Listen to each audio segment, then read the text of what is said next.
Bismillahirrahmanirrahim. Assalamualaikum warahmatullahi wabarakatuh. Kembali lagi dengan saya, Pak Ilham atau Mister Ilham.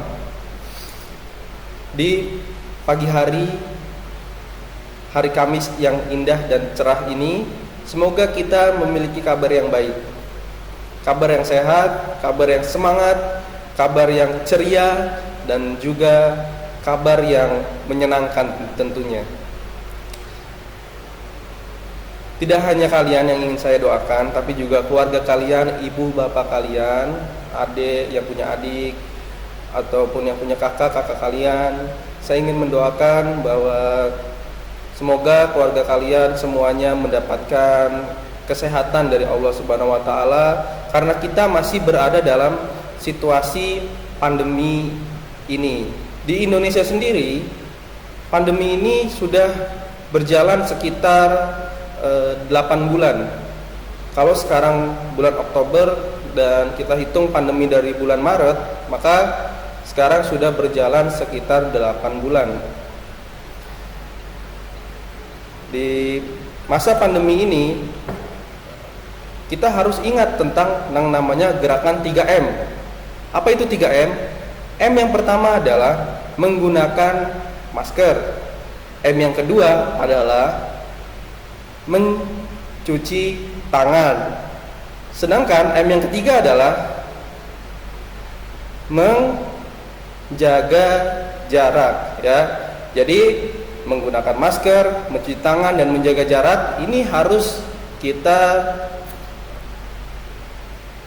pertahankan gitu ya. Harus kita laksanakan dalam keseharian kita. Oke.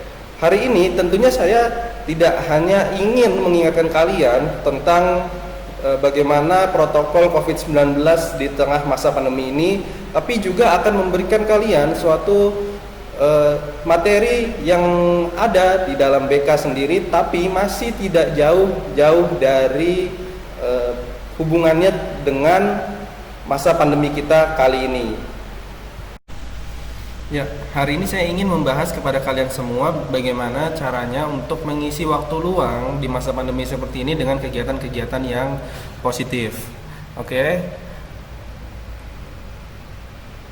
Nah, pasti banyak dari kalian juga yang mempertanyakan apa sih itu waktu luang. Nah, waktu luang yang pengertian waktu luang yang sebenarnya adalah seperti ini ya. Waktu di mana kita bisa bebas menggunakannya untuk melakukan kegiatan-kegiatan yang berada di luar rutinitas kita sehari-hari atau di luar dari kebiasaan kita sehari-hari. Misalnya rutinitas kita sehari-hari itu adalah sekolah misalnya. Nah, karena sekarang lagi masa pandemi seperti ini, artinya kita tidak bersekolah. Tidak bersekolah seperti biasanya, tapi kita bersekolah dari rumah ya, atau kita melakukan kegiatan pembelajaran dari rumah gitu, secara daring seperti yang saya lakukan seperti ini. Namun kan kegiatan PJJ atau kegiatan daring belajar di rumah seperti ini hanya dilakukan sampai jam 11. Di luar itu adalah waktu-waktu luang kalian atau waktu-waktu di mana kalian tidak belajar seperti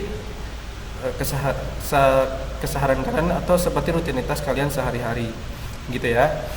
Kemudian Imam Ibnul Qayyim rahimahullah pernah mengatakan bahwa sibukkan diri kalian dengan sesuatu yang bermanfaat. Keuntungan terbesar di dunia adalah ketika engkau menyibukkan diri pada setiap waktu dengan sesuatu yang lebih utama dan lebih bermanfaat untuk kehidupan akhiratmu. Nah, ini sama seperti yang dikatakan oleh Allah Subhanahu wa taala. Nah, di dalam surat Al-Asr Allah pernah berfirman bahwa sesungguhnya setiap manusia itu berada dalam kerugian kecuali orang-orang yang beramal soleh dan orang-orang yang berpesan ke dalam kebenaran dan juga dalam kebaikan gitu ya. Kemudian apa yang dimaksud dengan orang-orang yang beramal soleh? Nah, beramal soleh ini tidak hanya melulu tentang kalian untuk berinfak, bersedekah gitu ya, bukan beramal yang itu, tapi beramal soleh ini bisa dengan kalian beribadah yang lain, seperti misalnya sholat, kalian membantu orang tua, kalian juga bisa membantu tetangga kalian, nah itu artinya kalian sudah beramal soleh. Dan begitupun dengan mengisi waktu dengan waktu yang lebih bermanfaat, nah itu artinya juga kalian beramal juga, beramal dengan kebaikan juga, karena kalian memanfaatkan waktu untuk diri kalian dengan sebaik mungkin. Ada macam-macam kegiatan yang positif yang bisa dilakukan di waktu luang. Nah, hari ini saya juga akan memberikan tips-tips kepada kalian bagaimana caranya atau apa saja macam-macam kegiatan yang positif di waktu luang. Cuman sebelum itu, coba kita renungi dulu bahwa dari kalian itu ada orang yang tipe orang yang suka keramaian dan ada tipe orang yang tidak suka keramaian. Itu macam-macam tipikal manusia ya. Nah, untuk orang yang tidak suka keramaian, berada di rumah terus-menerus tidak menjadi masalah tentunya. Tapi bagi orang yang suka keramaian, berada di rumah terus-menerus itu bisa menjadi suatu hal yang sangat membosankan dan sangat merugikan dirinya, gitu ya. Karena biasanya orang yang suka keramaian ini senangnya ngumpul sama teman-temannya, ngumpul sama keluarganya, jalan-jalan, traveling gitu, kemana, ya, sukanya seperti itu. Nah, tapi di masa pandemi seperti ini, pergerakan manusia atau pergerakan orang itu dibatasi. Tidak bisa kita seenaknya seperti dulu. Kita mau jalan-jalan, motor-motoran, mau kumpul sama teman, ya, itu tidak bisa seperti itu lagi. Dan pemerintah pun mengingatkan kita sebaik-baiknya itu kita tetap berada di dalam rumah, ya. Kalau kita ngeyel nanti bisa jadi kita terpapar corona dan keluarga kita pun ikut terpapar corona juga. Nah, itu akan menjadi suatu hal yang sangat merugikan sekali. Jangan sampai seperti itu ya. Oke, kembali lagi kepada bagaimana caranya untuk melakukan hal yang bermanfaat di waktu yang luang dalam masa pandemi COVID-19 seperti sekarang ini ya. Yang pertama yaitu tips yang pertama adalah beribadah ya. Dengan beribadah kita bisa melindungi diri dari hal-hal yang negatif. Kita bisa mencapai suatu hal yang positif. Ketika kita merasa bosan, itu artinya ada sesuatu dalam hati kita itu menjadi kosong, menjadi tidak terpenuhi. Sesuatu yang biasanya kita lakukan kok sekarang kita nggak bisa lakukan, itu kan berarti ada sesuatu yang kosong gitu loh. Nah, ketika sesuatu yang kosong ini menjadi suatu masalah dan kita mendekat kepada Allah Subhanahu wa taala, ketika kita seperti itu, ketika kita merasa kosong lalu kita beribadah kepada Allah Subhanahu wa taala, maka Allah pun akan mengisi kekosongan di dalam hati kita ini. Nah, ketika hati kita ini menjadi penuh kembali, maka hal-hal yang tadinya membosankan itu sudah tidak menjadi membosankan lagi, karena Allah sudah mengubahnya menjadi suatu hal yang sangat luar biasa gitu ya. Makanya kita bisa nggak bosan lagi kalau kita beribadah dalam rumah di masa COVID-19 ini. Tentunya seperti itu ya, karena dengan beribadah itu hati kita menjadi tenang, tentram, dan merasakan kebahagiaan dalam hidup. Nah, kekosongan atau rasa bosan itu karena kita tidak merasa bahagia. Ketika kita mengisi kekosongan itu dengan banyak beribadah, banyak mendekatkan diri kepada Allah Subhanahu wa taala, maka kekosongan itu akan ditutupi oleh Allah Subhanahu wa taala dengan rasa bahagia gitu. Selanjutnya ada belajar dengan hal-hal yang baru.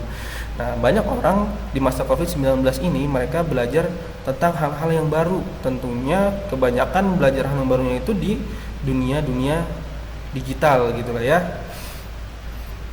Nah, di sini kamu bisa belajar sains, kamu bisa belajar bahasa, kamu bisa belajar masak.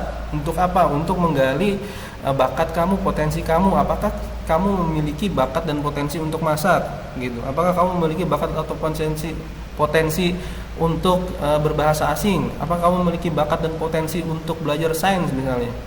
seperti itu ya. Nah, ini bisa kamu pelajari nih, karena sekarang sudah banyak di aplikasi-aplikasi atau internet itu menyediakan pembelajaran yang seperti ini, gitu ya. Pelajaran sains, pelajaran bahasa, dan belajar masak.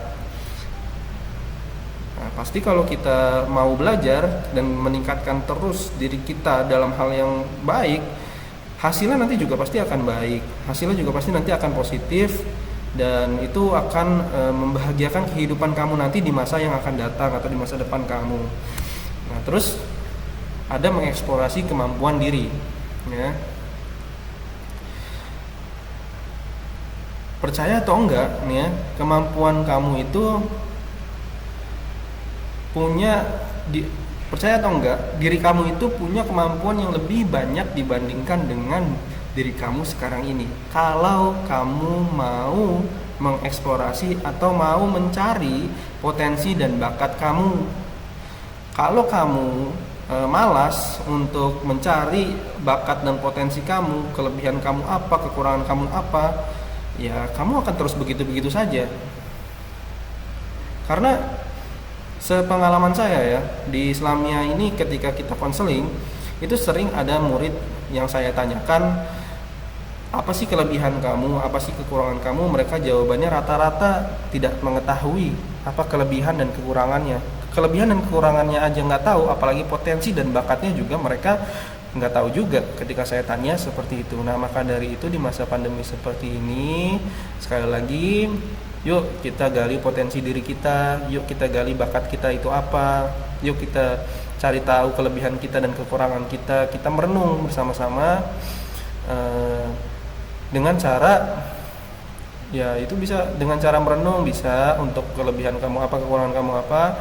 Tapi kalau untuk menggali potensi dan juga bakat, kamu harus mencoba berbagai banyak hal ya. Sekarang ini kamu bisa menggunakan internet untuk mencari tahu apa-apa saja yang bisa kamu lakukan, atau apa yang membuat hal itu menarik buat kamu bisa cari di internet. Misalnya kamu mau jadi dokter gitu, terus kamu cari itu, dokter itu apa sih yang diperlukan untuk kita bisa menjadi dokter? Apakah pelajaran-pelajaran yang biasanya gitu dokter itu pelajari, kamu sukain juga atau enggak? Gitu. Kalau memang kamu sukain juga, artinya kamu punya potensi dan bakat untuk menjadi dokter. Gitu. Itu salah satu contohnya. Begitupun dengan cita-cita kamu yang lain, misalnya kamu mau jadi tentara, mau jadi pilot, mau jadi guru dan lain sebagainya, ya. Tentunya itu punya pelajaran-pelajaran yang berbeda-beda. Nah, kamu bisa eksplorasi di situ. Kemudian menjadi sukarelawan, kamu bisa membantu tetangga kamu, orang tua kamu, atau teman kamu gitulah ya, yang ada di lingkungan sekitar kamu bantu mereka. Nah, itu juga bisa mengisi waktu luang kamu. Nah, terus melakukan hobi yang disukain. Nah, hobi ini apa? Hobi ini adalah sesuatu yang kita lakukan dan kita senang ketika kita melakukannya. Hal itu menyenangkan gitu loh, dan kita benar-benar menyukai banget hobi kita itu, menyukai banget apa yang kita lakukan itu namanya hobi gitu ya. Nah, kalau kalian bertanya kepada saya, apa hobi saya itu bermain game, gimana Pak? Nah, kalau hobi kamu bermain game, kamu harus miliki hobi-hobi yang lainnya juga. Jangan cuma punya hobi satu doang, itu main game doang gitu. Karena biar otak kamu ini, maksud saya biar otak kamu ini bisa mengeksplorasi dunia-dunia yang lain juga selain dunia game, karena dunia game itu terlalu sempit gitu. Tapi kalau kita berhobi kepada dunia-dunia nyata, bermain futsal gitu, atau bermain olahraga-olahraga yang lainnya, dan itu kamu sukain dan itu menjadi hobi kamu, maka lakukanlah gitu loh. Itu akan menjadi sesuatu yang sangat baik. Tapi kalau kamu main game, itu hanya akan menjadi sesuatu yang sangat sempit saja. Terus kamu berolahraga. Nah, di masa pandemi seperti ini, olahraga menjadi suatu hal yang sangat-sangat penting, karena kita harus menjaga daya tahan tubuh kita ketika kita eh, berhadapan dengan virus corona, ya entah dari mana kita nggak tahu ya. Tapi kita bisa terpapar kalau imunitas tubuh kita itu tidak sedang dalam keadaan yang optimal atau kita sedang sakit. Kita itu sangat mudah sekali ketika kita sedang sakit akan sangat mudah sekali kita terpapar virus corona. Cuman kalau kita berolahraga, kita menjaga kesehatan tubuh kita dengan baik, artinya kita menjaga daya tahan tubuh agar tidak terpapar oleh virus corona. Dan orang yang berolahraga biasanya mereka akan memiliki pemikiran gitu yang fresh gitu ya, pemikiran yang luar biasa gitu, pemikiran yang baik dan mudah menggerakkan tubuhnya untuk melakukan kegiatan-kegiatan yang positif. Tapi kalau kita terusan hanya berada dalam kasur berbaring begitu saja dan tidak melakukan kegiatan-kegiatan yang lainnya, itu hanya akan membuat kita malas, muncul rasa malas dan lain sebagainya gitu, membuat hal-hal yang negatif yang lainnya. Selanjutnya adalah menata rumah. Kenapa menata rumah? Supaya rumah kita terlihat lebih indah. Contohnya misalnya kamar kita. Supaya kita tinggal di kamar kita itu dengan nyaman, dengan enak, dengan kita jadi semangat, rasa belajar yang muncul karena di kamar kita itu kita merasa nyaman. Itulah ya yang kita inginkan. Akhirnya ketika kita sudah menata kamar kita dengan baik, dengan kamar kita dengan bersih, kita bahagia gitu berada di kamar tersebut. Nah, kamu juga bisa mengatur keuangan kamu bisa membuat taman yang sederhana, kamu bisa belajar memasak seperti yang saya bilang. Oke, baik, itu saja tips-tips dari saya yang bisa saya sampaikan di hari ini. Kalau memang saya memiliki kata-kata yang salah, saya mohon maaf, dan apabila ada kekurangan dari apa yang saya sampaikan, saya juga mohon maaf. Wabillahi taufiq wal hidayah. Wassalamualaikum warahmatullahi wabarakatuh.